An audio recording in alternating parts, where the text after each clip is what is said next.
So how you been, man? You Good, dude. How are you? good? So I spent the first part of my week in a complete existential crisis, and I couldn't stream at all.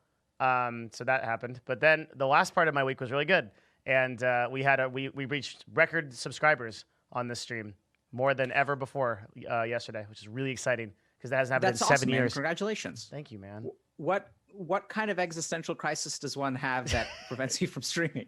Well, I'm still trying to sort through that. I'm not. I guess that's sort of light introduction topic. I basically it's a two-parter. One is a business thing, and one is like a actual existential crisis. From a business standpoint, I realized that I do. This is the boring answer. I do gaming and industry types of content, but you can't like TV shows, right? Like think about like the late night show, right?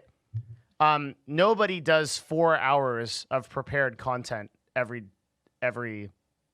like Sure. Yeah, like so it's like the amount of content that I'm doing around industry news every day is really insane and unsustainable. So I'm trying to debate like do I go and play some video games a little bit on the side, but that costs me viewers, right? And so like I'm thinking through that. I think then there's a whole another spiritual component to it that is like way worse. That's like crazy. You leave me hanging? Wait, what do you want? What's that? Okay. Yeah. Because I don't exactly know how to do it. It's just really hard to describe. Like, So is that what we're here for? Yeah. I just thought we had some time before you just like you're going in dry right now. But yeah, I'm fine. Let's roll with it. We're good. Devin, I've been waiting. I'm late, so I'm primed and ready to go. Like, okay, cool. I've been thinking about it while I'm sitting in traffic. No shit.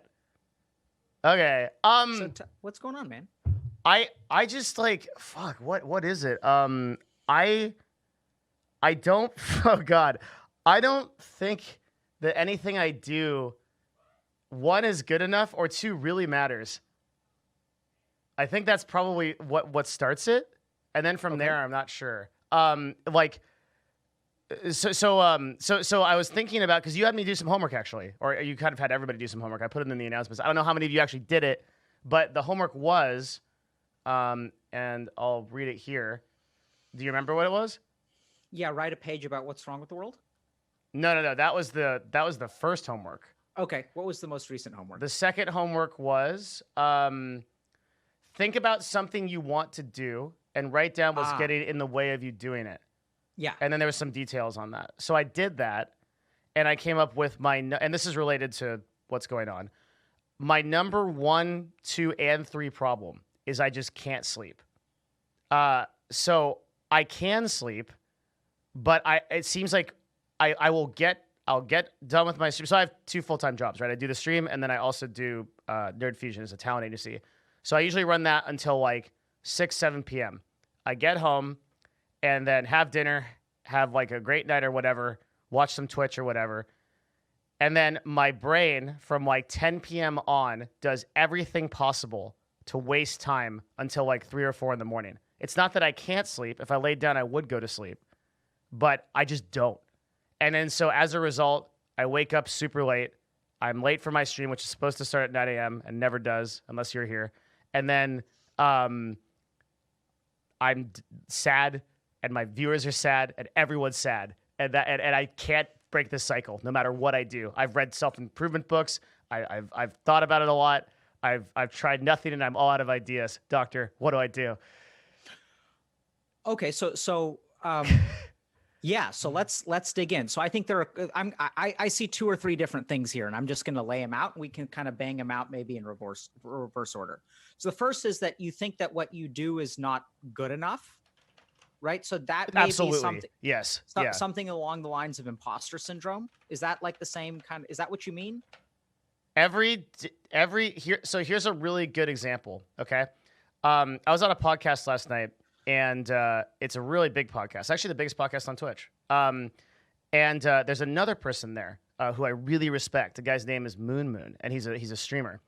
And like when he came on the call, the first like 5 minutes, he he did so well in his like presentation and the way that he emoted and he evoked and just the engagement that he had. And like usually when I go on the podcast, everyone fucking hates me. Like the whole chat is just like, screw, like why is this guy here, right? And it's like that's not objectively true. I think the truth is that just like a vocal minority, and most people probably like me, but the impact I like that he made in a very short amount of time was something that I could not do in 10 years, right? And I constantly think about that, about how like and it's not like a jealousy thing. It really actually isn't, because I respect and admire people that can do that. It's more of a self-destructive thing, right? That's like, that's like, man, I can just never be good at anything compared to some of the people that are good at these things. And it's like I feel that way about everything. Yeah, and that is definitely a catalyst for why it's like I actually don't even get up in the morning to stream, because I'm like, who cares? Like it's like nobody actually really cares if I'm on time or not. Because my content is shit anyway, and that's like my thinking, and I know that's fucked, but that's what's going on. Yeah. So that segues into the second thing, which is that you think that what you do doesn't have an impact.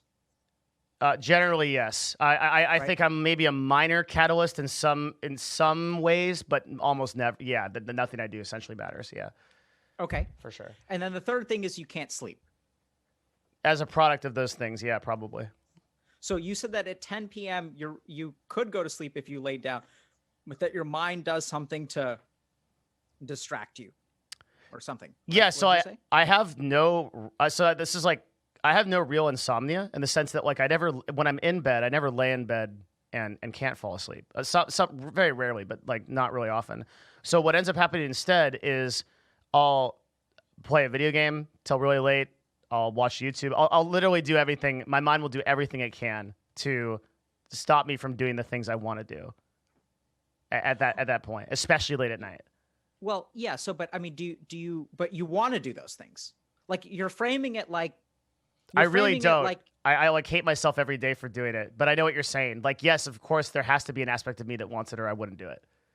Yeah. Yeah. So what do you I mean, it sounds like you distract yourself until the moment of exhaustion when sleep can claim you. Exactly. So oddly enough, I think your problem with sleep is that you're afraid to go to sleep. Well, sometimes that I do have that thought where it's like, man, I feel like I'm giving up time, and it's like I just don't have enough time to do what I want to do. So like I want to like push it out. I want to like defeat the Grim Reaper a couple more hours. Yeah, that goes through my head. No, so I mean something slightly different. So what I mean is like, I think when you go to sleep, like you can't distract yourself. So like when you go to bed and you think about like how, like if you're not like dead tired, then your mind has time to think. And it has time to think in kind of an unproductive and undirective fashion. Let's say that. Yeah. And so I wonder if like that what you're actually avoiding, it's not so much that you want to play video games or that you want to do Twitch, like sleep, like your insomnia sounds avoidant to me. What is that? So I don't understand like what you mean by avoidant. So if you lay down and you try to go to sleep at 10 p.m., like you understand that physically you're tired enough, but there's something about laying down at 10 p.m. that I think you're avoiding. Okay. So what happens when you lay down at 10 p.m.? I never do that. So okay. I don't know. Occasionally I'll go to bed at like I'll have like a moment of Satori or something. I'll go to bed at like 11:30. I'd fall asleep instantly. Okay. And is it hard for you to be in bed at 11:30? What do you mean by hard? Like, is there something about it that's difficult when you do try? It's just getting there. Does that make sense? Okay. Yeah. It's literally just, it's just getting, it's like the 15 feet that I have to go through my house to get into bed might as well be a chasm. Okay. And so your mind is just, I'm going to just have to think for a second, which I know is uninteresting for Twitch, but. No, that's great. I love it when you think. I'm just going to. That means I've made you think, which is great.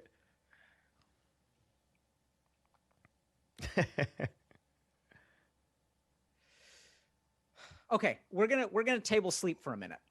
Let's go back to number 1 and number 2, which is that Yeah, let's talk about sleep later, but I want to try to get a better feel for what's going on. Because I think, so anytime there's a chasm for something that feels simple, there's like more to it, right? Like it feels simple. And like you look at that and you say, your bed is 15 feet away. Like, why can't I just walk 15 feet, lay down? Because even when I do walk 15 feet and lay down, like I go to sleep. It's not like it's actually hard for me to go to sleep. So why can't I go to sleep? Like this is the quintessential problem. Yeah. You know what needs to happen and you don't understand like why you can't bring yourself to do it. This is intention to manifestation. It's everything that we've been talking about. Exactly. This is why when you said that in our very first meeting, I was like, everything that happens is so important from this moment on, because this is what I struggle with. And I know for a fact a huge percentage of my audience does. Yes. Yeah. Yeah. So I think that in order to understand your sleep problem, like we have to understand like what are the different kinds of calculations that your brain is doing. Like your brain is constantly doing calculations.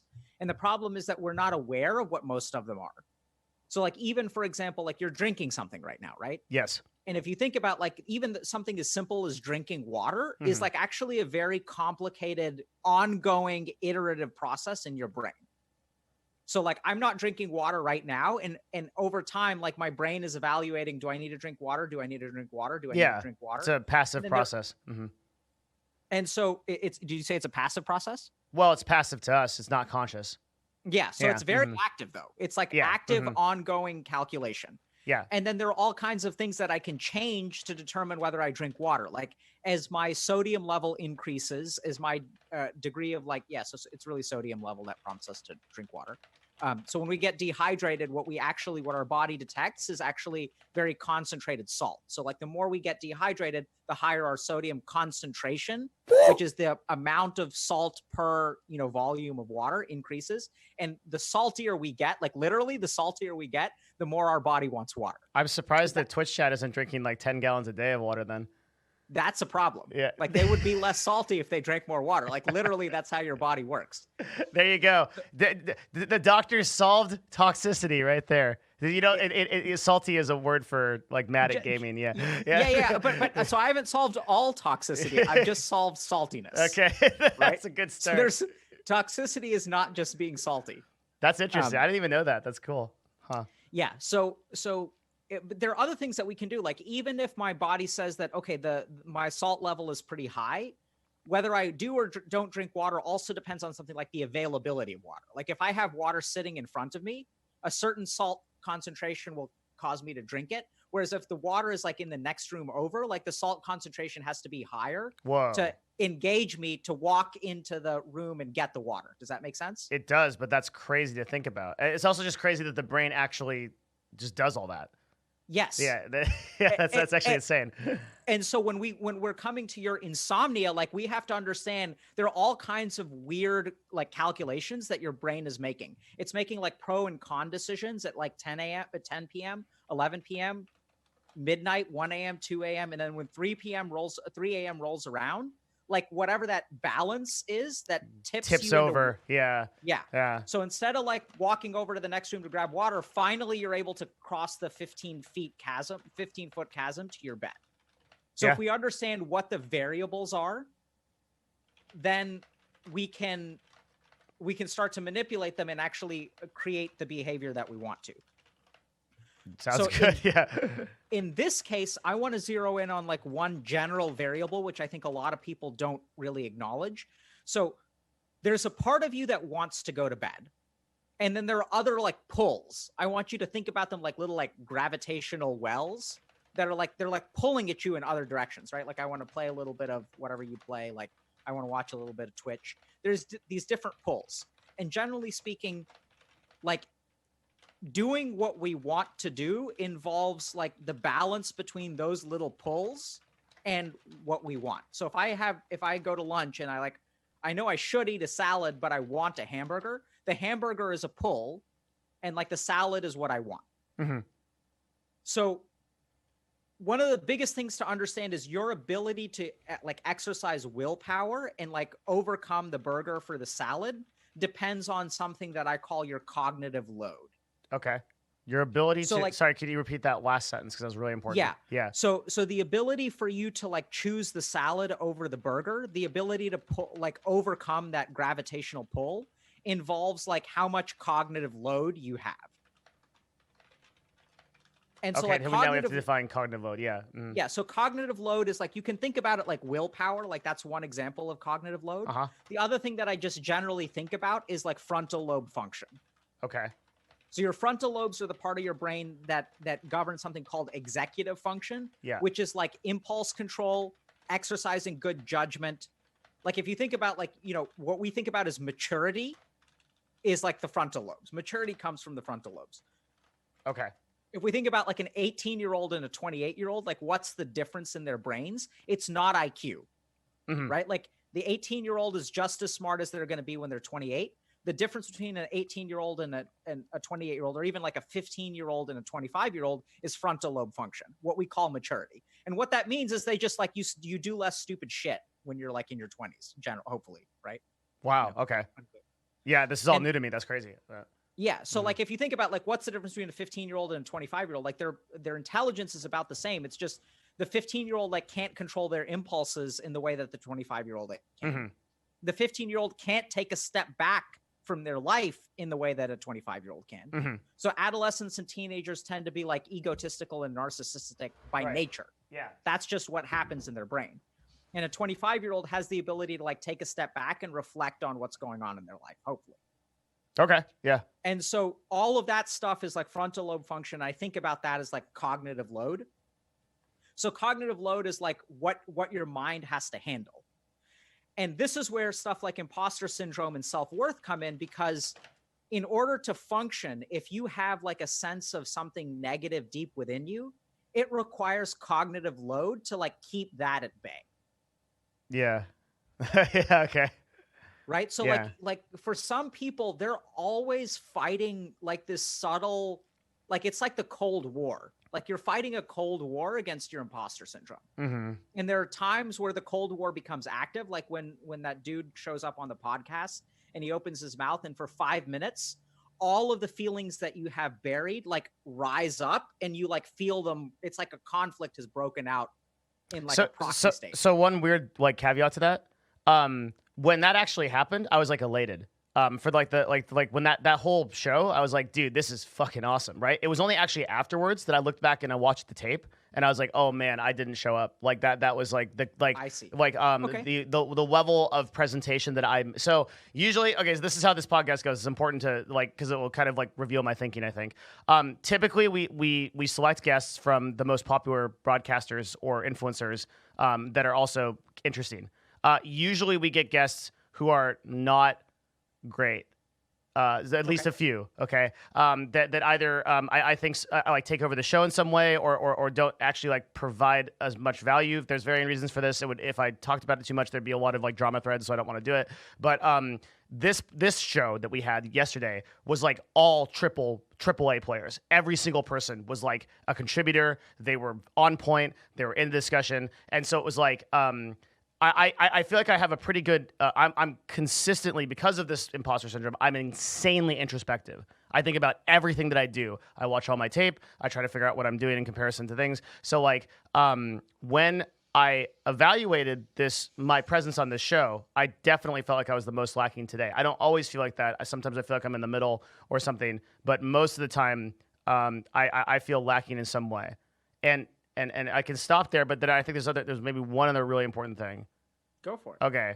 The other really important thing is the reason why I haven't dispensed with this or tried to is because I think that the What is this? Like the feeling of inadequacy, the overall, Okay. yeah, is because I feel like the largest demon for a professional is arrogance and hubris. And if I am constantly berating myself and knocking myself down, it's causing me to get better, which it actually does. And so if I would worry that if I was to remove that source of suffering, I would simultaneously remove my impetus to improve.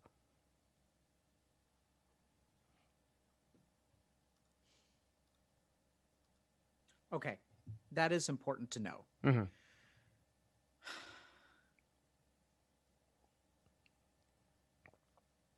Devin, why do you have to be better?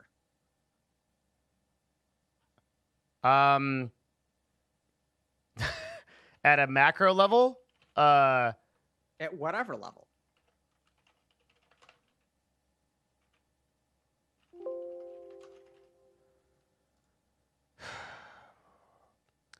because I'm talking to a guy right now, right? I'm talking to a guy named Devin. yeah. Yeah. Why isn't Devin good enough? Why isn't the person that I'm talking to good enough? Well, this is like some crazy ass shit, but like that I don't generally talk about, but like I think okay, I think that there's a predatory nature to the universe. It's gonna sound like I'm dodging it, but I'm not. I promise it's gonna be relevant, okay? That there's sort of an intention. Everything in the universe is pressured, okay? Like we're pressured. Suffering is present in our lives, inevitability. Stars are pressured, and there's force, there's suffering on all things, okay? And I've thought a lot about that on a philosophical level, and I think it's because that the universe sort of has a way of kind of testing our awareness. So by exerting pressure on something, by exerting suffering on something, you force it to enhance its awareness. Because if you don't do that, it doesn't become aware. And then through that process, I think everything becomes aware of itself. So for me, like being aware and being better than I am yesterday is my final issue. It always has been. I understand this, like, especially recent kind of like psychological trend to be like, you are enough. And like, I don't think there's ever anything in my life that I could, there's no anywhere I could accept that, because like, if you're not progressing forward, if you're not growing, you're absolutely dying and stagnant, right? We see this with old people that retire and then lose their purpose or whatever, and they die within years. We see this with trees. We see this with all living things, that if they are not growing, if they're not progressing, if they're not going towards something, they are dying. So that's why I feel like I need to be better every day, every What's minute. wrong with dying? It's super spooky, and then like when you die, that's like the only time you get to. You just once you're dead, that's it. Like, So what's wrong with that? I'd prefer not to do it for a while. Okay, I understand that you prefer not to do it. Yeah. What is it that? How is that? So like in a weird way, like I'm gonna sound absolutely Freudian now. Okay. But like I mean, Devin, I think you think it's because of sex? No. Okay. It's not because you want to have sex with your mom. Okay. But maybe I'm sure if you talk to enough therapists, one of them will talk about that. Yeah, we get there. Which I think it says more about the therapist than it does about the patient. Usually. But but if we kind of like Devin, so I get where you're kind of coming from. So here's what I'm hearing. Like, so you strive to be better and grow, and because like on some deep level, like you're afraid of like stagnation and withering away. Oh, my greatest fear is complacency. I'm terrified of complacency. Yeah, so I think like evil. in some weird way, like I think that has to do with death, right? Because what you're talking about is like to be complacent is to die in your mind. No, dude, it's actually different. Death is okay. Complacency is way worse than death, because complacency is death while you're alive. If you're dead while you're dead, Sure. then you're just dead. That's whatever. Yeah, I get you. So I think. So, but complacency in your mind means like not like physical death, but like that's like death. Like that's death in its purest and most severe form. Maybe a stronger word would be meaninglessness. I think is like a more poignant word. I feel like. So I think something in the ballpark of like death. Like you're afraid of like stagnating. You're afraid of not progressing. You're afraid of being stuck. Yeah, but right? I feel like we're bridging two words together that may not fit, because to me, actually the physical process of dying, if I walk outside and get hit by a bus, I don't have anything to strive for anymore. That's it. Like we're good. So I'm not like really afraid of that. Like what I'm afraid of is being a zombie. I'm afraid of living death. I'm afraid of like there are people in my life that I know who have just gotten to 40 or 50 and they have no purpose, they have no direction, they've stopped improving, they've stopped learning, and they're just in a perpetual state of nothingness, and they're depressed and they're on medication for it, and they're done. Like they're never going to recover from that. And so it's like I do not want to do that. I want to always be aspiring to be the best I can be and encouraging other people to do so. I have an obsession with this. I believe it is the final issue of being Do you human. think that there's a difference between being the best that you can be and being better? Yes. What's the difference? Being the best you can be is probably an unattainable goal. So I would say one is like the reason why you want to define what you think the best you can be is, and then being better is the process of shooting for it. Understanding that you're probably never going to reach that state of being, or if you did, it would be so different from what you thought it was that you would never. Like when you set up to be a Harvard psychiatrist, right? Like your vision of what it was like in the beginning probably didn't shake out to what it actually was. And that's like the same with me being an entertainer or a executive, all the other shit I do. Yeah. Like, well, so Devin, okay, let me ask you something.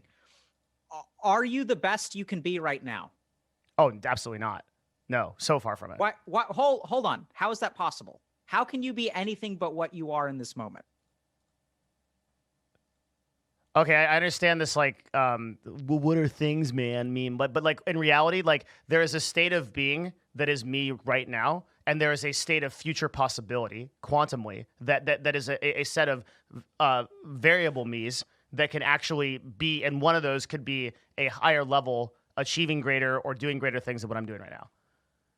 Yes, but in this moment, are you the best thing that you can be? No, definitely not. Why not? Because there are a series of variable me's that could be better. And there's But a series when? of possible timelines When? that could have made me better. Well, That could have made you at all in the past and future, at all times. Yes. Yeah, so I think this is the first thing to understand. Like you can't you can't be anything but what you are right now. But that's not That we're not talking about could have been. So I think what you're mixing up is like you're mixing up potential and possibilities with what is. No, it's the same. It's just the way that we think about the things. This is like a philosophical and kind of like weird because like the way what you're talking about is like a Euclidean scale, A to B. Okay, so yes, you're technically correct that in this exact instance, right now, and then right now, and then right now, I can't be anything different from what I am. But that doesn't preclude the possibility of improving a vast deal in the next instance. Like we're not the thing that is you is a fluid variable. It's dynamic. It's changing all time, right? No, it's not. It definitely is. No, so this is no. So I agree that you can in the future you can be something else. That I agree with. But in the moment you can only be you. Right? So like I'll give you an example. Right now I think you're being the best person that you can be. I know you Today think that. when 11:30 rolls around, when 11:30 rolls around, this is your problem because like you think about improvement in the future instead of improvement in the present. Yeah, I Right, so- would concur with that. That's why I'm trying. When you started mentioning that in the past couple of weeks, I thought about that a lot. And the reason that your mind is comfortable with not being improving in the now is because you acknowledge the existence of the future.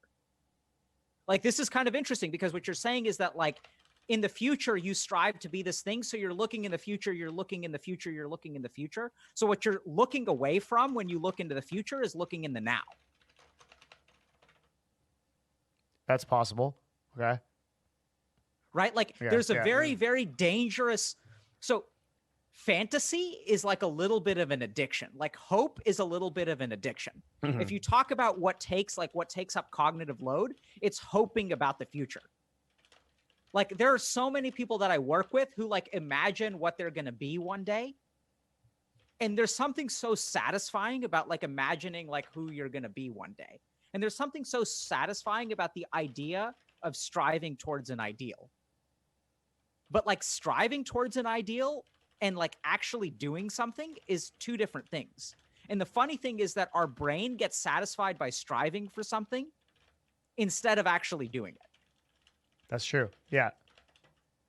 And in a bizarre way, I think that like you've sort of reached, you know, your method of self-improvement, which is sort of like relentless and is like positive and is about like potential and like living up to your potential. Like you're so focused in the future that you're kind of like ignoring the now. And I think that I would actually argue that the things that have made you the as successful as you are is not actually focusing on the future, but focusing on the present. I completely disagree. There are some moments in your life where like you've had a choice, and sure, you can think about the consequences, but it's your ability to like rise to the challenge in the moment that creates that future. I feel like this sounds like this is like a really good. It sounds really good. It's like a fantastical thing, right? It's like that what you're saying makes sense on a level, but is actually like not how it plays out over time. So the amount of success that I've garnered so far has been predicated on a massive upheaval of my previous self. That was all because I was focused on trying to improve these things over a very long amount of time. And all of that manifested in the moments that I went through. But as we discussed about in the first episode, right, where I had made the mistake with you, where I had assumed that like you kind of just had this like sort of like transformative moment. But then you were like, no, dude, I actually like once I got back from the ashram, I came back and I studied for years to get to where I am now, right? And it's like that iterative process is comprised of thousands of notes, hours and hours of introspection, tons of work, and it's like the decisions that I've made in real time, while they ultimately defined my path, because that's the only thing that can define your path, right? Were predicated on the iterative process of improving over that period of time. Yeah, but this is the key thing, Devin. So like you can't improve in the future. You can only like make the right choice. You can improve your choices that your future you will make by making better decisions before. That's the very reason why we evolved to understand the future. That's why we can do that animals can't, because we understand that if we put a gourd of water in the ground, right, and we wait, and then it desolidates and it becomes water, we have that later. The whole reason we did this is so we can plan for better decisions and outcomes in the future. Yes. So now, but we have to be very careful, because you're completely correct that human beings have evolved with a process of future orientation, and in order to get better outcomes. But what we're talking about now is not getting better outcomes. We're talking about suffering. Well, wait. I thought we were talking about getting better outcomes, because that was the whole discussion, right? You were saying that I'm not capable of. You're saying that striving towards an ideal versus actually doing it, which are different things, which I completely agree with. But that striving for an ideal in of itself doesn't accomplish the thing. And the argument I made against you was that it does, because it's in order to set better outcomes that we then do later. But the problem is still the doing part, which you're completely right on, right? So but okay, so let me take a step back. So I think the tricky thing here is an understanding that the brain has some patterns which lead to positive outcomes, but suffering and positive outcomes are two different things. Like case in point, you're successful, right? But it sounds like you suffer a fair amount. A great deal, yeah.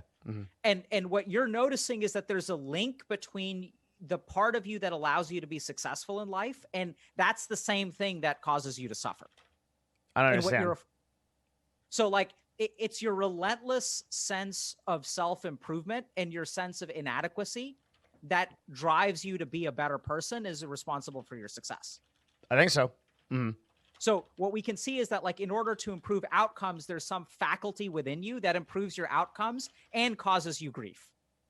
Yeah, and I've always sort of just thought that was a sort of push-pull, that you have to have that shadow to be able to manifest those better outcomes. Yeah. Yes. And I'm telling you that I don't think that that's the case. So, and this is tricky. So I do this work all the time because, let's talk about science for a minute. Yeah. So there's something called the 5-factor model, which is like personality analysis. And I think I've talked about this on stream before, or even with you, but no, you never talked about it with me. But yeah. Okay. So the 5 factors are extroversion, which is like an introvert extrovert. Okay. Agreeableness, which is like how willing you are to like compromise. Openness, which is like your ability to like your desire for new experiences. Okay. Conscientiousness, which is your ability to like sort of follow through on things, like how conscientious you are. And then the 5th factor is neuroticism, which is your tendency for an internal sense of worry. So like how neurotic you are, like how much, like how painful of a place your head is. Okay. And the things that correlate the most with median income or worldly success are people who have high degrees of neuroticism and high degrees of conscientiousness. Okay. So someone who's willing to follow through on a task and someone who's like scared internally and has anxiety are the ones who are going to like rise to become successful. Yeah, that would correlate with what I think as well. And that is why I think that shadow pushes those people to be in the same way that like most comedians have very dark histories, right? They have these like terrible histories that have sort of like spawned this desire to evoke happiness in the world in that way. Yeah. Yeah. Mm-hmm. So I think that makes sense. So I'm not disputing that it is your worry that has been an instrumental factor to your success. And like when I work, for example, like, so right now I'm working with a group of kids with anxiety and they're afraid of like losing their anxiety. Do you know why? Because they feel like if they lose it, they lose some other successful part of themselves that they like. Absolutely. Yeah. Because it's their anxiety that causes them to study extra hard. Yeah. Right. Yeah. And I would actually agree with those kids. Yeah. And it's a really challenging problem because now we're recognizing like this is something that I've been saying for a long time is that like mental illness is not like, sure, it causes a lot of suffering and you can definitely define it as illness, but people forget that like anxiety and even depression and like even OCD, like all of these things that cause us lots of suffering have a role in our lives. Yeah, undoubtedly. Right? They have a function. But you reject the fact that these two things are intertwined as a necessity in order to produce positive out. Like so. Absolutely. Really? Okay. Yes. So I'll give you an example. So you believe there's I'm sorry. Yeah. Go. Oh, I was going to say, so you believe there's a world or there's a person out there who has manifested their intent but doesn't have any of the shadow attached to it. Yes. Why is it that like there are so many famous people and successful people and even like personal development gurus who haven't gotten there? Like it seems like there are so few people that have actualized that if it's possible. Like no one I can think of. Maybe the Buddha. That's it. Like, no, I think I mean, because I believe this because not only have I done it myself, but I've taught like dozens of people how to do it. You self-admitted to having negative outcomes all the time. Yeah, so I have negative outcomes. Just less of them. Yeah, like I think so. Yeah. So let me put it this way, Devin. My success is not based on the same like a sense of inadequacy. It's when I started divorcing some of these concepts that I started to become more successful. Like I never set out, like I didn't really think like when I finished college, I had a 2.6 GPA. Yeah. Like I didn't think I was ever going to end up at Harvard, let alone medical school at all. Yeah. Right. Mm-hmm. But so let me, I think this comes down to a couple of very important Sanskrit words. The first is vairagya. Okay. Vairagya means detachment. And what I teach people to do is to become detached. And the biggest problem is that when people feel like what people are afraid of is if I become detached from a situation, I'm going to lose my ambition. Yes. Because people think that like ambition, like doing and wanting are linked, right? Like if I don't have ambition, like how am I going to find the drive to like do something? Can I unpack that? If that's okay. Okay. So there's a book called 10% Happier. We brought it up on the first episode by Dan Harris. Dan Harris actually documents this process, like the iterative process of detaching, basically, because he goes from a highly conscientious, highly neurotic person who's doing cocaine, who's like doing 70-hour work weeks as a newscaster, and then eventually has this panic attack and takes up meditation. For what it's worth, he actually did, after the process of like a really long notice, like a pretty substantial decrease in ambition as a result of like a long meditation practice, like a meditation practice of 10 years, 15 years. So I do actually think that is correlated. I do think you do lose ambition with detachment, but I don't know how maybe the risk versus reward that might be. I think that there's also different gradations of ambition. So I would definitely say that in a lot of ways, like I'm way less ambitious than I used to be. Really? And at the same time, I think my actual outcomes are improving, have been steadily improving the less I moved away from ambition. When you say outcomes, do you mean like professional and career development? Yes. Okay. Really? Absolutely. So you moved away from ambition, but your outcomes got better? Yes. And I'll give you guys a prime example. So like I quit my job and I basically mentally decided that like I don't care about being. So when I started at like Mass General, like I had this idea that I wanted to be like the authority for like holistic psychiatry. Like I wanted to bring like alternative medicine, and I wanted to be like sort of like Deepak Chopra 2.0 kind of thing. Yeah. Right. Like that was my goal, because I had this body of knowledge and like I wanted to be this thing. And like, what am I doing now? Like I'm streaming on Twitch. Like that, this doesn't help me get to like that stated goal of being sort of like the authority on like alternative medicine or like meditation, or like the doctor who's like talking about meditation. But I think that that's good, because that ambition is just an ambition. Whereas what I'm doing now, and this is what I think is like leads to success, is actually service. This is dharma. This is calling. So this is important to understand that like, I think there are pieces of the puzzle that you're not taking into consideration. And the first is that success in the real world, like would you describe Mahatma Gandhi as like ambitious? Yes. So I would disagree. I know, but he was viciously ambitious. Have you ever read his book, Gandhi, by his wife? By his wife? No, but he was I know viciously ambitious. He was a lawyer. He was like, especially in his young age, and then in his older age, he actually practiced this process of detachment that you're talking about. But I mean, like Gandhi dude was a savage mofo dude. Like that guy was getting shit done. Like I completely agree. Yeah. Right. So he was very successful and very ambitious when he was young. And the more transformative he became, the further he moved away from ambition. I agree. Yeah. Mm-hmm. So like, that's the change that I'm talking about, right? So ambition is about like success for you in the real world. It's about accomplishing things that you put your mind to. Whereas I think that the way to cultivate vairagya is to like remove yourself from the equation, like to be detached from your life and still strive for what you want. It's fine to have wants, but not to be tied up in the outcomes of your actions. I understand that cognitively, but I just can't see the path to doing that. Yeah. So like, let's just talk about Gandhi for a second, right? So what Gandhi was an ambitious and vicious mofo. So he was driven, he was intelligent, he was conscientiousness. He had very low agreeableness, by the way. Yeah, definitely. Right. Yeah. And he had up till the end. Like even he never got over that. Yeah.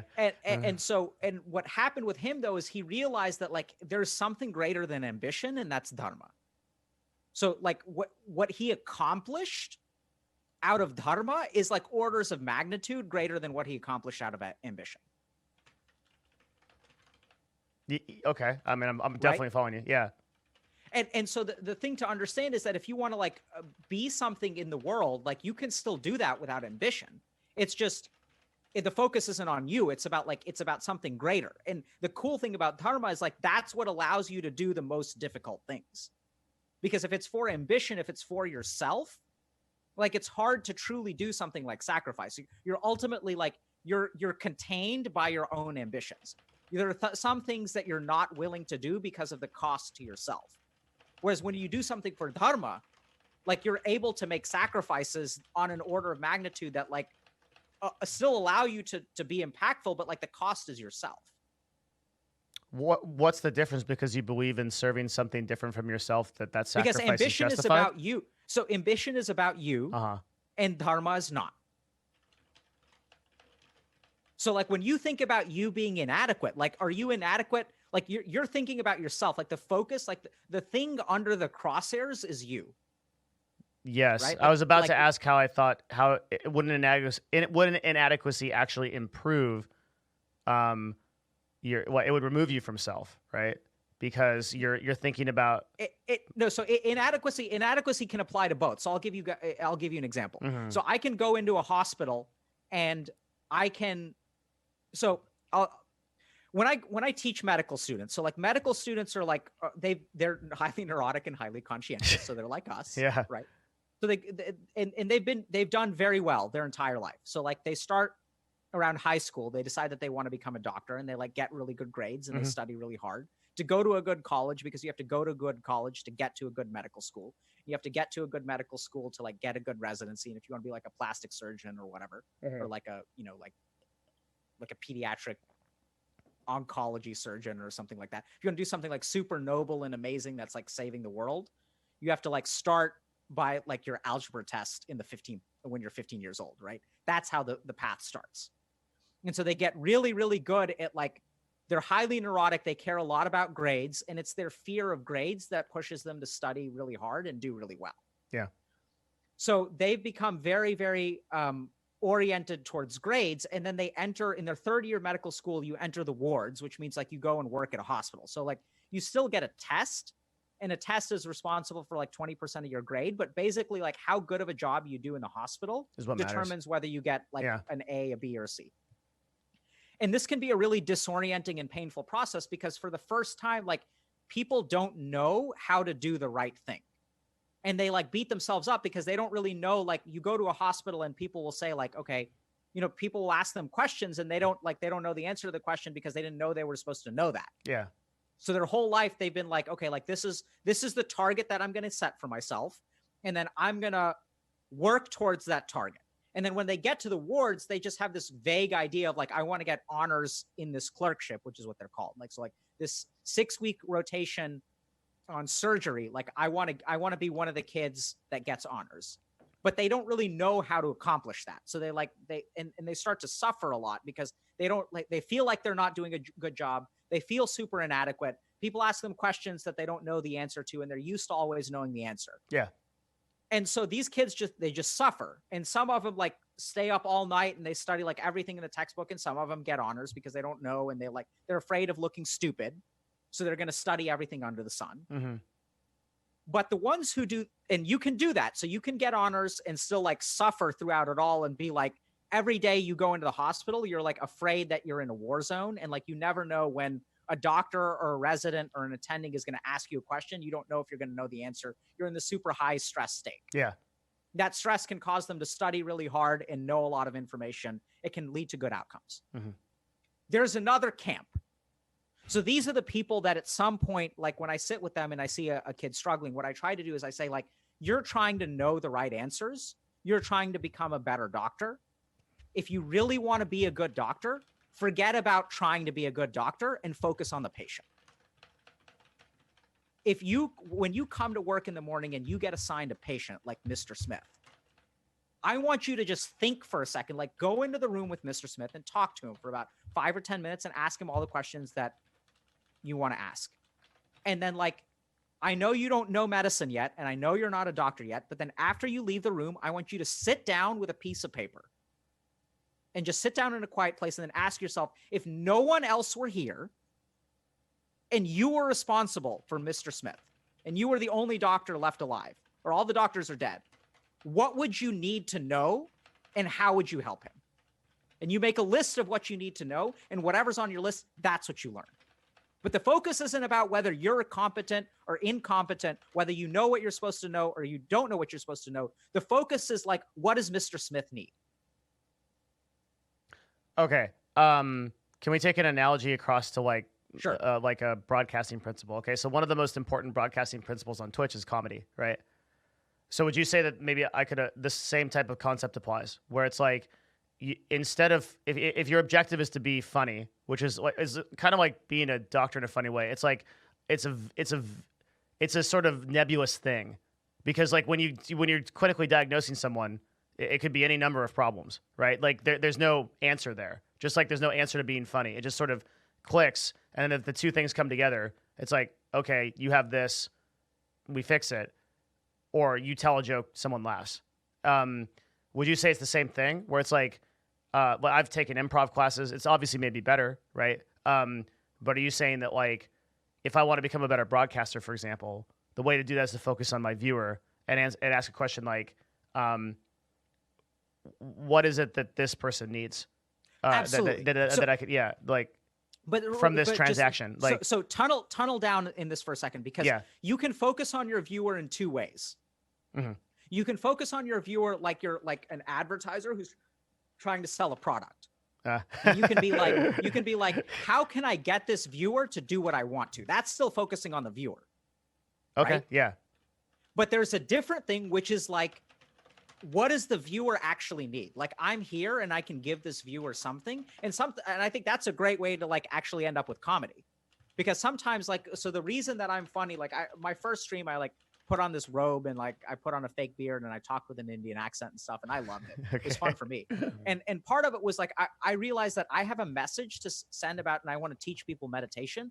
But in order to get them to watch, I need to talk like this, and we can do like the accent, and we can do this, and that. Like if we do this, then maybe they will watch more, and then maybe I will tell them to do this nostril breathing practice. Breathe in, breathe out. You're really good at this. If I did this in 2019, I'd be banned instantaneously. The difference is very interesting. What? Because it's racist? Yeah, dude, if I fucking started doing what you're doing right now, I'd be fucked straight up in 10 seconds. I can't speak in the accent? You totally can, because that's your dharma, buddy. Yeah. Yeah. So exactly, right? Yeah. So like I'm not here to like be funny for the sake of my personal pride. It's just that I'm streaming on Twitch, which is like gamers and Twitch chat, right? Right. And like, they have a different level of interaction. Right. Yeah. See, a lot of people don't understand that come from your world. Actually, like no one does. And it's like that relating to people is everything. Yes. And I'm so glad that you bring, that's why I wanted to bring it down to this level, because like being a doctor is like really high level, but like one of the ways the way that my brain connected your story and resonated with me was like, well, how could I use this to better relate to people? Well, like how, like especially brought like in this relationship. Now let me ask you, when you try to do that, Zach. I mean, Devin. It's okay. Someone in my channel just got hacked. yeah, I do that all the time, where it's like you interpose a word over on someone else. Yeah. So, Devin, do you feel inadequate right now? I don't understand the question. Do you feel inadequate right now? In this instance? Yes. Strangely, no. I think that I'm holding my own pretty well in this. But there we go. The first episode, I felt super inadequate. Yeah, but so remember, because like, and why don't you feel inadequate right now? Because I think I'm doing a decent job of keeping up and providing value to the conversation. But so I think what you should. I'm doing so completely engaged. Like I'm completely focused on what you're saying and taking notes. Right. Like that's why.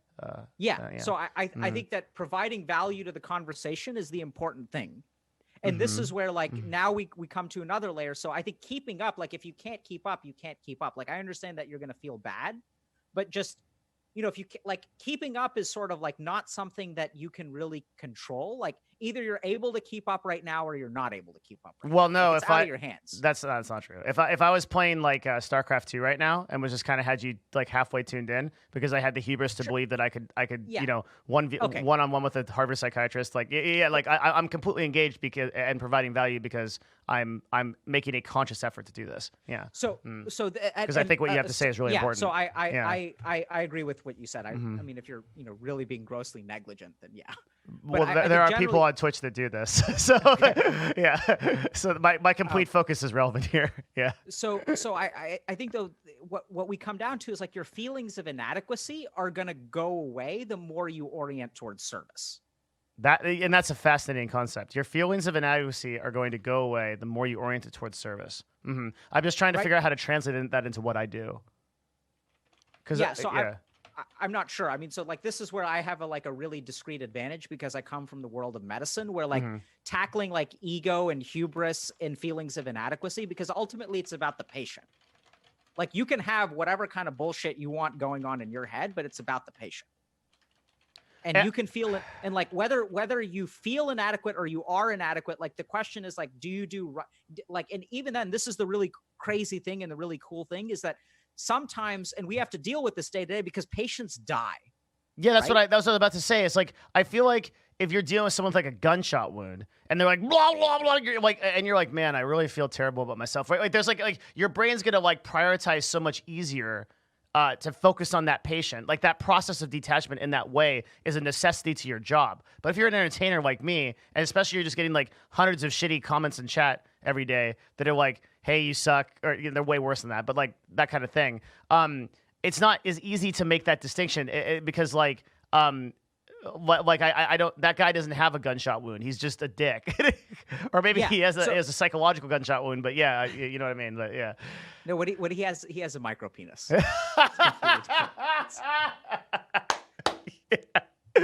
So you remember how we were talking about like all toxicity is not saltiness? So Yeah. toxicity, I'll just complete the equation for you. Toxicity comes from one of two places. It comes from saltiness or it comes from micropenis. Just one of the two. Got it. Okay. That's why you can And, only cure half. You can't cure the.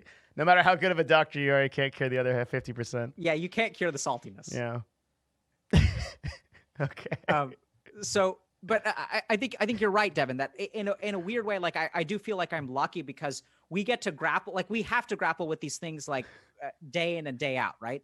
Because people are going to live or people are going to die. And then the other thing is like you begin to realize that even if people die, it doesn't mean that you're inadequate. And so you start to divorce the outcome from the adequacy. Wait, but my problem with this is it could absolutely mean that you're inadequate, right? If you fuck up in surgery and then it could mean that you're inadequate, and it could mean that you're not inadequate. Yes, I agree, totally. Right? But then like if you're detached, how do you differentiate between the two? So you like practice like good reflection, right? So you sort of think reflection. about ego, you talk through things, like you have supervisors, you have colleagues, you talk through cases, and you ask like, hey, is there anything that I could have done? Like, you talk through stuff, you work through stuff, and you really try to be like as objective as you can about whether you did a good job or you did a bad job. Okay, but what you said is really important to your thesis, I think, because you said like that was a really tangible answer, right? Good reflection, because I think a lot of the time what will happen is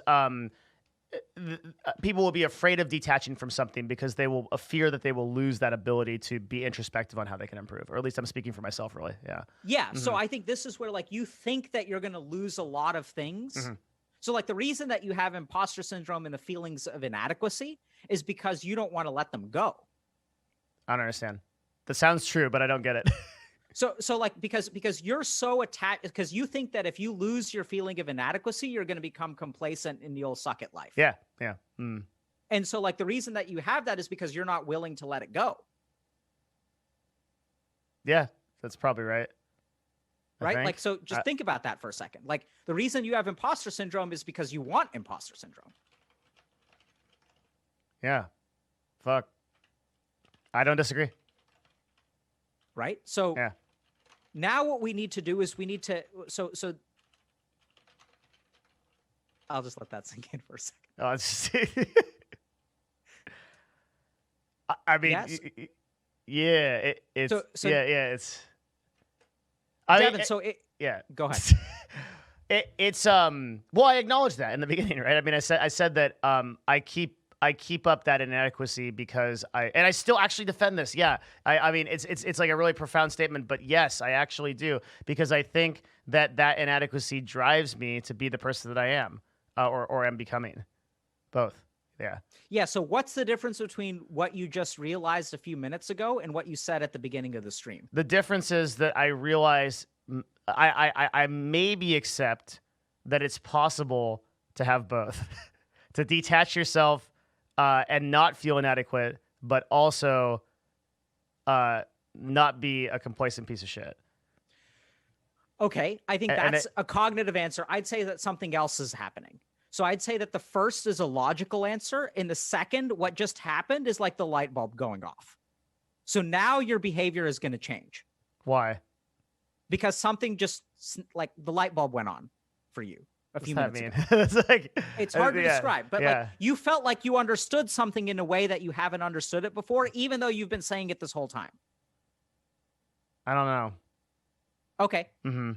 Go back and watch the stream and watch your face. Oh, I definitely will. Yeah. But anyway, so let's just take a step back from that for a second. So I think sometimes, so now the question becomes, how can we comfort you? Because actually what we need to do is we need to like comfort you, right? Like we need to instill in you a sense of confidence that you don't have to do things the way that you are doing them, and things are going to be okay. What you actually need now is like compassion. So it's kind of like, you have this idea that I have to flagellate myself with inadequacy to become successful in life. Unless I'm flagellating myself, I'm going to become complacent and I'll become a piece of shit. This is such a the way that we're framing this is like really evil and dark to the extent that no one would disagree with what you're saying. But what is actually happening on a day-to-day basis is like daily introspective reviews of how I did, watching tape and like improving and being like, oh yeah, that sucked, let's get better at that. Writing down, like listening to an improv course or something and then writing down like how to do that and delivering that stuff later. Like this is not like a purely negative process. It evokes a lot of negative emotion, but I believe that like if you're digging through mud to find treasure, you're going to get dirty. It just seems to follow that way. Yeah, so when so the flagellation that I'm talking about is not what you actually do, it's what you experience. Yeah, but if I don't have the sense that something went wrong, then you just gloss over it. You don't notice it. So it's like if I let's say that I'm watching my tape. There's a difference between knowing that something went wrong and trying to improve it and beating yourself up over it. Yeah. Whereas like, so what I'm saying when I say flagellate is like when you look at, like you felt fine in the interview yesterday, right? And then when you watched it, all these emotions came up that strove for you to do better. I knew it, as I was doing introspection during the show that I was not showing up. But see, so here's the thing. This is what I've always struggled with. I don't feel like that right now because I know objectively and logically that I'm providing value. That this is an exchange, that this is good. Okay. So what, if I really did have this like overarching imposter syndrome that affected everything, I'd feel that way about I'd never feel adequate, right? Like I would not be in a position, I would always be judging myself, but I can tell you like confidently, well, there are some things I could improve about this presentation. This is going very well. And I can make a distinction between when something is going well and when I'm the stupidest person in the room, which is what happened last night. And it's objectively the fact. It is. So you're correct in the sense of like, now how much I choose to beat myself up about that is a conscious choice. And it is relevant to the amount of cognitive load of suffering I take on. But I don't see how the process of doing that is not a absolute necessity to get better at it and go forward. Right? Like, yeah. So are there, I don't know how, like, so a couple weeks ago, we had a nanny that took a can of cocoa powder and tried to like dump it out in our garbage disposal. Okay. And it clogged the shit out of our garbage disposal. Yeah. And, you know, so like you can make a mistake and you can know you made a mistake and we were like, well, fuck, we're not going to do that again. For sure. Right? And you don't have to like beat yourself. I totally agree with you. But with things that are, when we're talking about, so what you talked about was like a very physical thing. So and I totally agree with you. So if I light something on fire on accident and then I put it out and I'm like, okay, that happens when I do that, right? That's a very basic A to B human learning.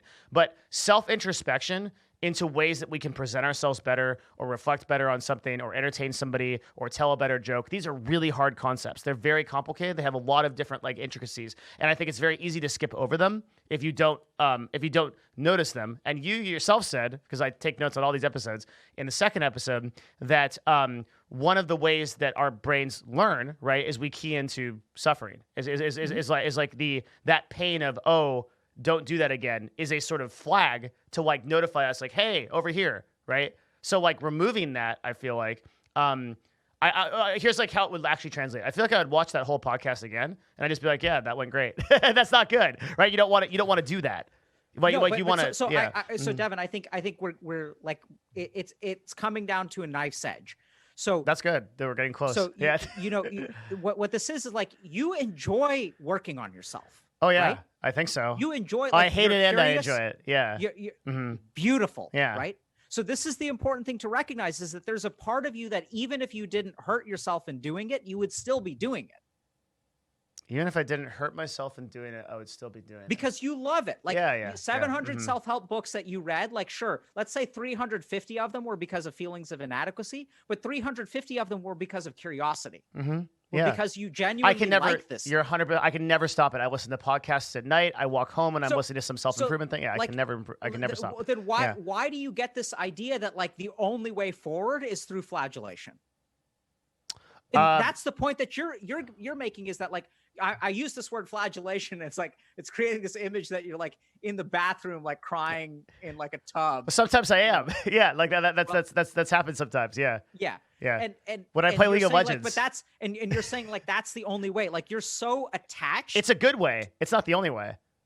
Yeah. I agree it's an effective way. Yes. I also agree with you that we're wired to do things that way. Mm-hmm. I agree with you that evolution has selected us to do things that way. Yeah. But let's remember that spirituality in the path of Buddha, like Buddha's not going to procreate with anyone. Mm-hmm. You get enlightened, your genes are going to die out. Yeah. So like enlightenment in this degree of self-improvement is like independent. It's about transcending the cycle of like human birth and rebirth and like evolution and drives and materialism and like all that stuff. So like I fully understand that like evolution drives us to be this way, and I completely agree.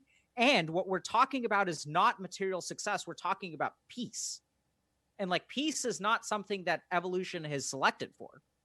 In fact, it's something that we have to work day in and day out against our evolutionary drives and brain to attain. Yeah. The difference might be, I think, that you might be focused on the outcome of completely eliminating suffering. But so in Buddhism, and I'm going to fuck up the Sanskrit for this, there are two different concepts, right? There's an awakened one, which is like Buddha, who's like, he's enlightened, he's done it, right? And then there's a type of monk called an arahant, there's Arahant, that is one step below it. They could become enlightened, but they consciously decide to stay on earth to serve humanity, and in order to not become enlightened, because they see that as a higher order of good. I think the difference here is you have stated before that you are after enlightenment, and I think that's really good. I'm after highest impact. I would be willing to forego enlightenment in order to serve humanity in a greater way if I can, and I'll take the suffering that comes with that if I need to. I'm not trying to put myself on a pedestal, but because they're both really good things. But I'd say that's the difference. Okay, Devin. What I'm did going to I do? ask you a couple. I think it's like this is not going to. So, Devin, let me ask you this. Monka S, dude. What does Monka S mean? Means it's heralding a very fearful thing, like something is about to come. Okay. Yeah. So, Devin.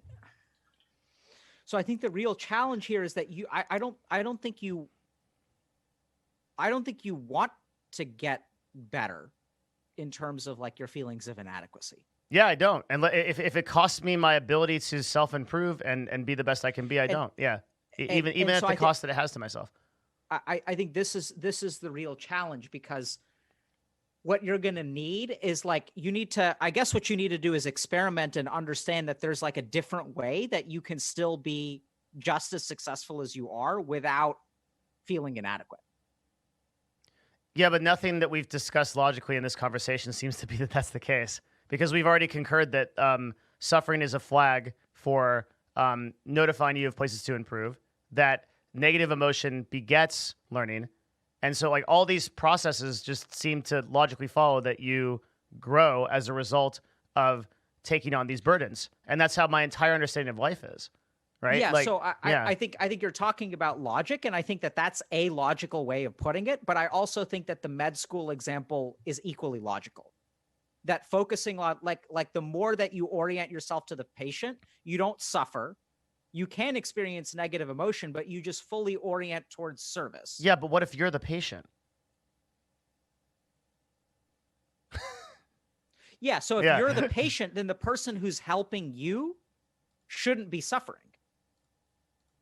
What I'm saying is like you yourself are like, if you're a doctor and you have to improve on yourself, like if you have to self-diagnose to get better, how does it, like, let's use your example, right? Your patient is you. How can you leave your patient behind? That's my problem. Because that's the analogy here. I understand like if there was someone outside of me that needed help, I would be able to reduce my inadequacy to go help that person. And I would understand that I'm going to make mistakes in the process of helping that person. Like if I had an employee, for example, or something, I get that. But it's not someone else. It's me. I'm trying to self-improve. Yeah. Beautiful. Beautiful. So then the question becomes, if you're willing to like cut yourself a break and be compassionate towards an external person, why aren't you willing to do that for yourself? Because I have higher expectations of myself than that person. I'm trying to serve that one person in this instance, but in the instance with working with myself, I'm improving myself. I'm trying to get better. But like, so like we can think about the object of the improvement, like the person who's the helper and the person who's the helpee, right? But like the helper should always be like compassionate. Mm-hmm. Yeah. But you're not that way to yourself. And because you do have different expectations for yourself. So why is that? Why can't you acknowledge that, like you acknowledge like that other people are on a journey and that it's going to take them time to figure their shit out? Like, why don't you acknowledge that for yourself? Why do you have to be perfect today? I don't. I just have to be better. Okay. Yeah. I have a feeling that when you feel inadequate, it's kind of weird because you say better, and that's such a like logical and like easy thing to buy. I think though that since you can always find a way to be better, really what you're shooting for is perfect. Do you see that? Because wherever you are, you're going to find something that you could be doing better. So the only way in which you'll be satisfied is perfection. If I was really, if I really believed what I said, then the truth would be that all my feelings of inadequacy would disappear once I achieved some aspect of better. But that's not what's happening. What's happening? Absolutely. What's happening is I'm still feeling inadequate, even though I actually am improving. Like Absolutely. Actually, yesterday was a perfect example, right?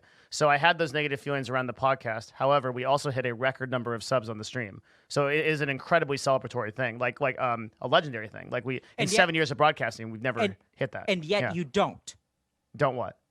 You don't celebrate, right? I did, but I I also felt this like incredible negativity as a result of this. Yeah, so exactly. Mm-hmm. So like where did you learn, Devin, that you have to be perfect? My mom. No, I don't know. Seriously? Oh, seriously? Like, when did you learn that? Because somewhere within you, so when it comes to other human beings, you're okay with them being better. And you talk about being better because your logical mind says like, okay, like let's strive to be better. It's positive. But if we really tunnel down to it, you're not striving for better. You're striving for perfection. And if you fall short of it, you beat yourself up. You're correct. Yeah, you're absolutely right. So like, this is a whole different beast from everything you've been talking about. And I won't pay the same service to other people that I won't hold to other people like what I. Yeah, so I'll treat myself worse than I treat other people on this. Yeah. Like I'll give someone else like tons of time or patience or whatever. Forgiveness, compassion, patience, whatever it takes. So now we get to another question: is like, when did you learn that like other people deserve more than you do? I don't know. I don't know. I can say what comes to mind, like in a Jungian sense. Sure. Probably my parents. Tell me about that. Okay. My family is really. My parents are like. Oh shit. God. Okay. My parents are very. You've done a fantastic job of hiding so far over the last hour. What do you mean? Oh, we'll get to it. Never mind. Let's continue. Okay. If I was hiding, I wasn't conscious I was doing it. Conscious. In this instance, usually I am conscious of it, but the last couple episodes I have been. But in this instance, so my parents are unbelievably successful individuals. If I was I can never be like, for example, I could probably never be like even a 50th of my father, or my mom. So like it would take I don't ever talk about this on the broadcast. It would take a lot of because people would judge me for it. But I would take a lot of background. Needless to say, my dad is very successful in business. He's also like highly what's the word, awarded or lauded, honored. Yeah, in society, he's accomplished a lot of things on like a national level that are really significant. For example, he was instrumental in the Apollo projects to get us to the moon. My mother has been a volunteer all her life. She's worked in like some of the most difficult conditions to help people that are suffering in real true ways, either mentally or physically. And she's devoted her entire life to service to other people. These are people that on every level are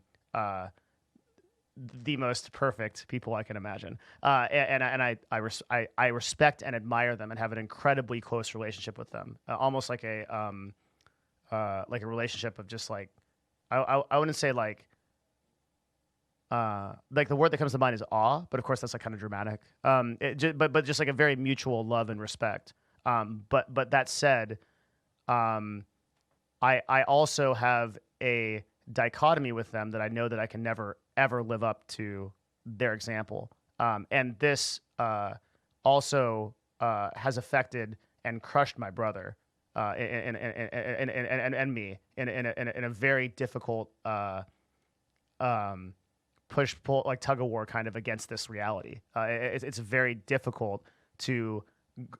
I could live 5 lifetimes and I would never accomplish what my father has done or anywhere close. He would say to me, and he would really believe that I would never need to, because he's one of the most supportive and reinforcing people. So it's not like he put on me ever that this was the case. It's just the reality. It's like you can't hide.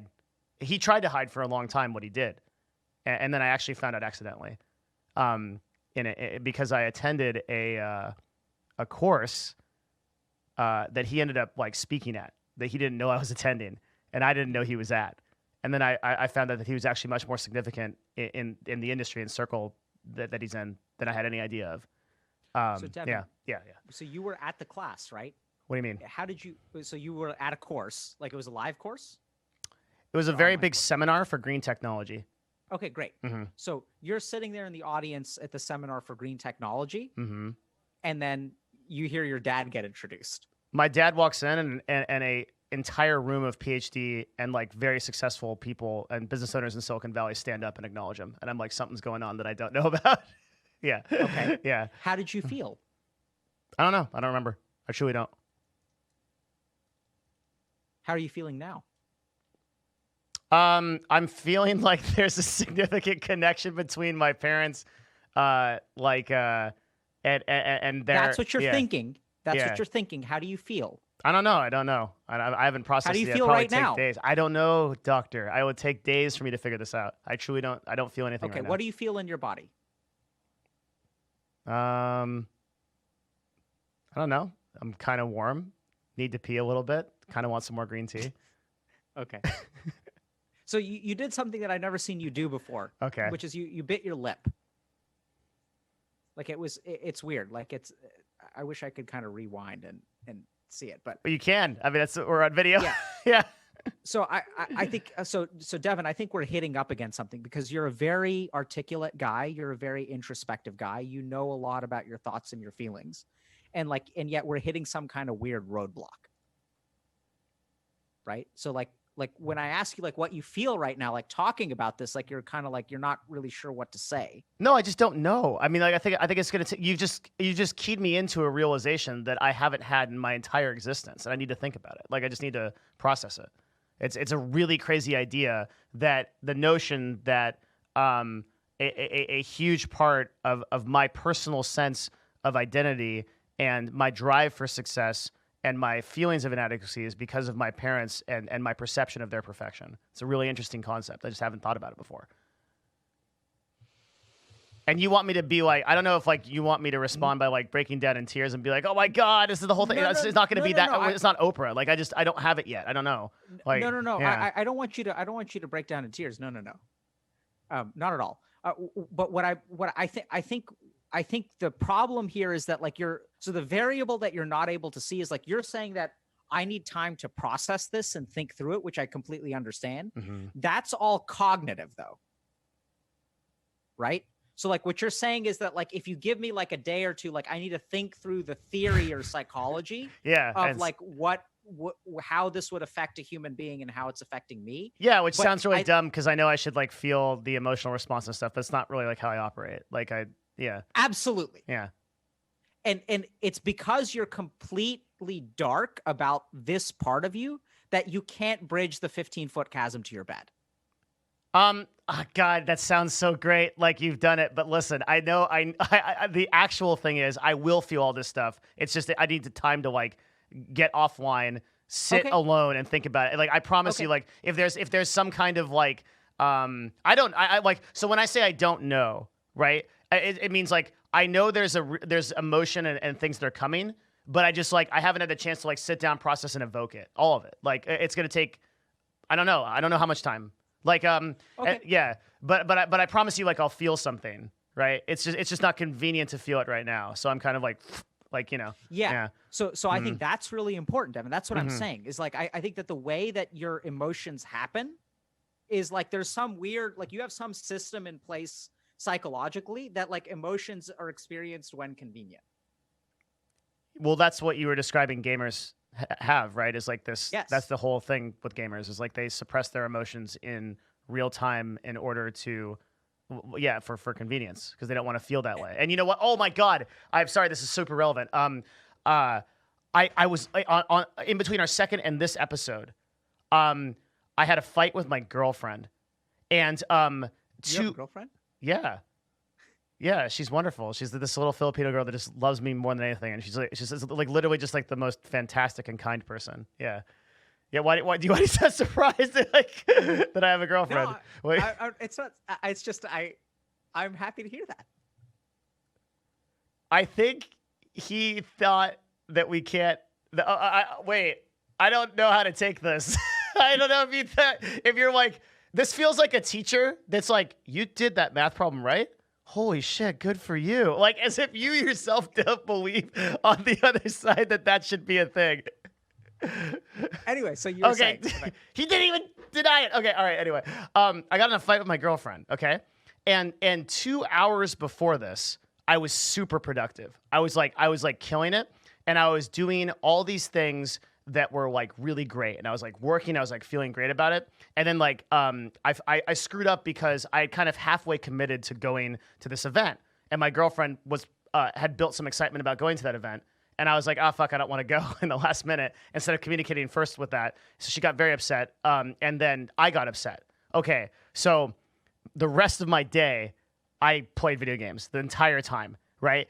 But I remembered the Sorcerer Supreme, all right? Dr. Kanojia telling me, sit in the awareness of those emotions sometimes and see what happens. And for the first time ever, I actually was very consciously aware that I made the decision to play a video game to suppress a negative emotion.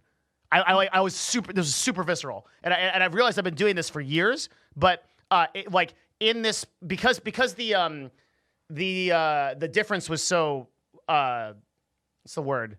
Like significant. On one side, like there was this profound negative emotion, and then I just started playing Oxygen Not Included, and I was cool. And I was like, "Oh shit, this is the suppression that he was talking about." That like really happened. Yeah, noticing that was like a huge moment for me. It was really interesting. So you know, now we kind of come back to. I know that, you know, it's a little bit too full circle, but like when we talk about the chasm between you and the bed, like in that moment after the fight, let's imagine a different chasm. Right, which is the chasm to like sit down at your computer and play the video game, or the chasm to not do that. Mm-hmm. And so that's a chasm too that a lot of people don't recognize. Like, why can't they just do something that's so simple? Yeah, I have this exact thought constantly. And it's because like when you have a bad fight with your girlfriend, especially if you suppress the emotion, the really tricky thing, the really damnable thing, the really like evolutionarily crappy thing is that suppressed emotions don't stop from affecting us. We just don't realize that they're affecting us. When you say affecting us, what do you mean? I mean all kinds of crap. Like I mean that like you can't go to bed. I mean you can't, like, you know, you sit down and you play a video game when you should be doing something with your girlfriend that you told her that you would kind of gonna do. Yeah. Mm-hmm. Right? Like it means all kinds of stuff. Like I think if we just think about human behavior as like rational thinking plus emotional thinking plus circumstance equals behavior. Like gamers are aware of rational thinking and they're aware of circumstance, but they're just missing one variable. And then they're scratching their head and they're like, why isn't this thing happening? Because my rational mind is telling me to do it. My circumstances are telling me to do it. I feel tired. It's time to go to bed. I should go to bed. Otherwise I'm gonna be tired tomorrow. And then you can't do it. There's just like gigantic something's missing. Yeah, you're literally describing me right now. Yeah. Yeah. Yeah. And a lot of people, yes. And so I think, you know, when I'm asking you what you feel, I'm not trying to get you to break down and cry. I'm trying to, although that would be fun. I know you'd enjoy that. Maybe next episode. Next time. We'll get there one day. Yeah. More comments about you being surprised I had a girlfriend, and maybe we'll get there faster. But actually, that was a calculated comment. What I wanted you to do is experience emotion, right? Because you felt something then. Man, I'm getting fucking Tony Robbins here. Okay, yeah, all right. The mind games. Tony Robbins? I don't know. You don't know Tony Robbins? No. He's a like the most successful motivational speaker of all time. He does shit like that. Like he makes you feel a certain way to respond. He's smart. Like you're smart. Yeah. Okay. He's a big So brain. what did you feel when I made that comment? The comment about my girlfriend. Mhm. Humor, laughter. Yeah. Yeah. Right. It was funny. Like, cause Yeah. we gotta keep the viewers interested with the jab here today. Right. Yeah, I agree. No, it was very, very good. Yes. Mhm. Honestly, Devin, I would be surprised if you didn't have a girlfriend or a boyfriend. But kind of going Thanks, back man. to this. So Yeah. hey, don't judge I me. wasn't offended, okay? I was just like, what I thought about was I was like, what?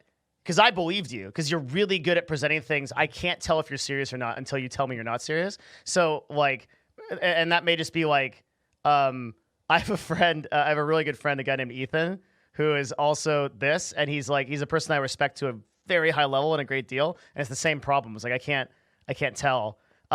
So like, I thought in that moment, I was like, does he have some like underlying Jungian shit for why he believed that I didn't have a girlfriend? And it's probably incredibly justified. And I'm gonna have to fucking rethink that part of my life too. No. I think, Devin, I think you'd be a wonderful. This is gonna sound weird. I think you'd be a wonderful person to date. Awesome.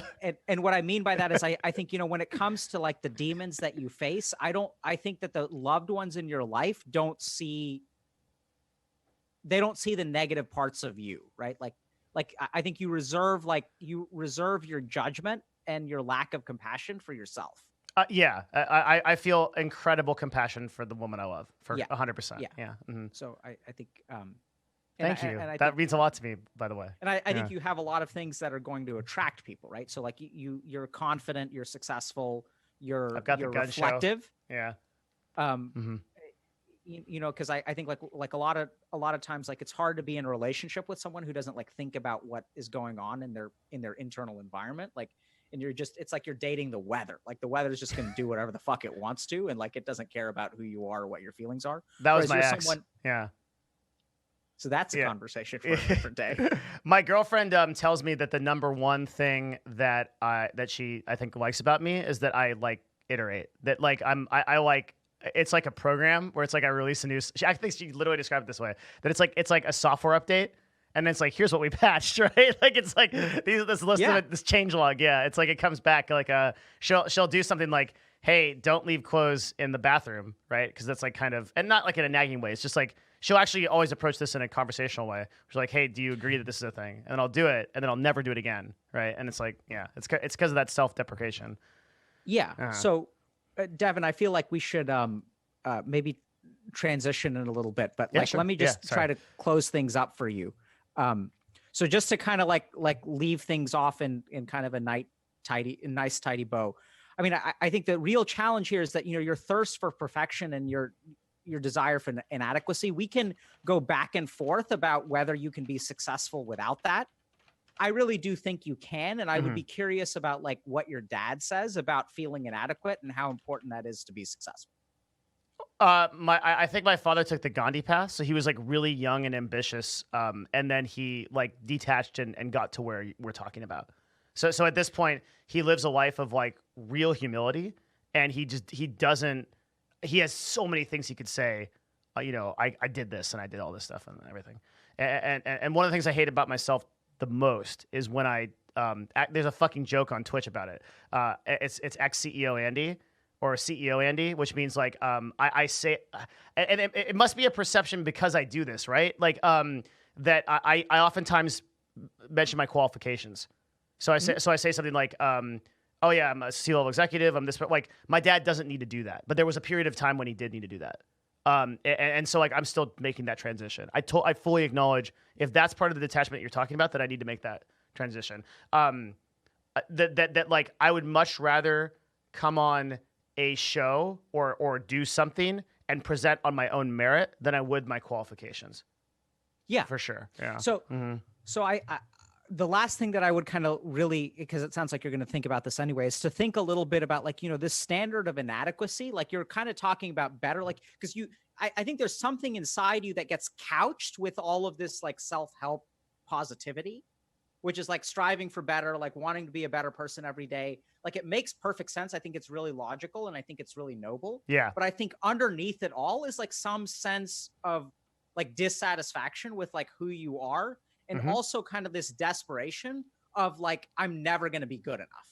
Oh yeah. Yeah, totally. That I do not think is necessary for you to be successful. While I can understand that that will drive someone to like push themselves really hard and accomplish lots of things, like what I try, I mean, yeah, because if you're never going to be satisfied in the person that you are, you can accomplish really amazing things, but I just don't think you have to be that way. And I think that you really do set this kind of like impossible standard for yourself that may be based on your dad. I mean, your words, not mine. Yeah. So my follow-up question to that would be like, okay, let's, in the next 12 hours, I'm going to connect a bunch of shit about like how maybe I'm striving for perfection because of the perfection of my parents. What the fuck do I do with that? Or any of this? Yeah. So great question. So the first thing is to understand it, right? Because like, what did you do? Like, so just our last conversation about how emotions drive our behavior and how we like cope and suppress negative emotions through playing video games. Yes. Like, you were just that conversation is enough to notice it within yourself. Yeah. That single point of awareness came up because that conversation was insanely valuable. Yeah. And then noticing it when it happens is like catching it red-handed. And the cool thing about catching something red-handed is that's when you start to have control over it. Right. So there's going to be some point, like I'm just envisioning this. I don't know if this is actually going to happen or not, but I'm envisioning some point in the future where you're going to like, there's going to be a part of you that says, wow, I did a really good job today. And then there's this other thought that's going to be like, but man, I could do so much better. And if you really dig beneath, I could do so much better, because that's the PC sterile thought. There's the emotion, which it's going to take you some time to uncover. Yeah, of definitely. I'm not good enough, or it's not good enough. Because like you tie the two together, right? Like it could be better and it's not good enough, or I'm not good enough. Like those seem to fit together, but they don't have to. You can actually feel one and like not feel the other. But I think it's very hard for you to divorce those two things. I agree. Yeah. And so as you notice that, okay, like I could do better and I feel like I'm not good enough, then you see if like whatever introspection you do about your dad and like what you strive for, and then you ask yourself like, what would be good enough? Like when would you be satisfied? I think it's a really important question. Yeah. And instead of like some nebulous thing, like I think like if you really tunnel down to it and you kind of say like the premise that you've set yourself up for, the standard you've set yourself up for is both of your parents, not just your dad, but both of your parents. And you start from the get-go of like, I will never accomplish what they've accomplished in 5 lifetimes. So you are creating a situation of perpetual That's impossible to inadequacy. succeed. Yeah. And then what happens is like, that's your fucking heroin, because that feeling of inadequacy fuels you. It's what keeps you going in life. So like you've created this situation where you're constantly getting fuel. You've created a situation which is going to generate fuel. And then you need that fuel to like function day to day, but you're chewing yourself up in the process. Like you're driving yourself crazy. Like you're not able to sleep. You have the most successful podcast show you've had, and there's a part of you that's like, it's just not fucking good enough. Yeah.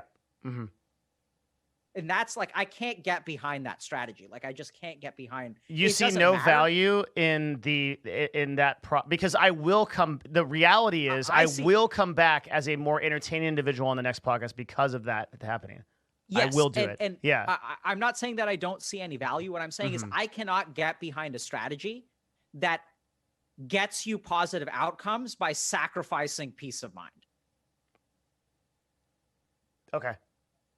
And furthermore, first of all, I don't think it's necessary. And secondly, even if it were, I can't get behind that. When you say I can't get behind, why? Because you don't accept that level of suffering is acceptable. Like it's just not something that should be. Yeah, like I just can't get behind it. Like I get that that's a value judgment that you're allowed to make in your own life. I can't support you in that course of action. Like it's not for me to say that it's right or wrong, but like in terms of me saying, yeah, Devin, go for it. Like continue treating yourself like shit so that you can be an amazing person for the world. Like I can't do that. Like if I think about my kids, like I wouldn't want that for them. When I Really? think about my, I would want them to be happy. I would want them to be peaceful. And I would want them to do something for the world. So do you think this is a difference in philosophy, or do you think this is a difference in like Sure. because like what I would actually want my kid to suffer some too. This sounds really terrible, but like I would definitely want my kid to suffer to be a better person. I wouldn't mind that To what outcome. end? To better the world, to be something. But how much suffering do they need to undergo before you're satisfied? I'm not gonna. It's not my job to be satisfied. I just think it's necessary. I have no level. I wouldn't have a level of satisfaction or whatever where I'd like be okay with my. But I'm just saying, like, if my kid There's underwent your hardship, fucking problem, man. Like you're not able to be satisfied. Like you're not ever able to be satisfied. well, it's not, no. That in relation to my kid, it's not like my life. I don't. Okay. Like there's no level of satisfaction that I shouldn't. I'm not the judge, jury, and executioner for like, oh, my kid needs to be this level to achieve this. I'm just saying, if my child underwent a great deal of hardship in order to accomplish something good, I'd be proud of them. That'd be something that like I'd be okay with. I want everybody to suffer so that they can be the best they can be. Yeah, so I think there's sounds also a insane to difference say between it's no, I don't think Maybe it's I'm the Joker. I think there's also a difference between hardship and suffering, right? So the Buddha's definition of dukh was not hardship. It's not pain It's or discomfort. sadness. It's dukh, it's suffering, right? So I can lose my job and I can be sad and I can also suffer or not suffer. I can sort of say like, okay, I lost my job. I can be okay with that. Like I think a better example maybe is like grief. So like my dad passed away a few years ago, or now almost a decade ago, and I was sad, but I was also like at peace with it. Right. So I had sadness and I had grief, but I also didn't have like a whole lot of dukh. No, I think I understand the difference. I like because dukh or dukkha, right, is I think the literal translation is discomfort with your. So for example, I just finished watching this series like The Pacific, right, which is like this like really crazy series about World War II. There's Marines that are stuck in islands that are under the mud, getting shot at. It's a terrible situation, right? But overcoming that hardship in order to win a war for an ostensibly greater good, right, is different from the feeling in the moment of having that hardship. What the Buddha describes, I think, is the sense of discomfort that comes from hardship. That can be removed. Yeah, but, right. But Devin, so here's the crazy thing, man. What? You have that sense of discomfort when you're not in hardship. You have that sense of you have that sense of discomfort when you should be celebrating, and when you do celebrate, it's simultaneous with your celebration. Yeah, I think so. Possibly. Yeah. Like that's not something I can get behind. You have that sense of discomfort when you're. So what do you think it should be on off, or you just think there shouldn't be any discomfort at all? I mean, ideally, there's no discomfort. But what I'm saying is your strategy in life has you with dukh on your good days, your bad days, all the days. There's always dukh. Whether you do a good job or a bad job, your dukh is there. Yeah. Like, that's not good. I agree. Yeah. Anyway,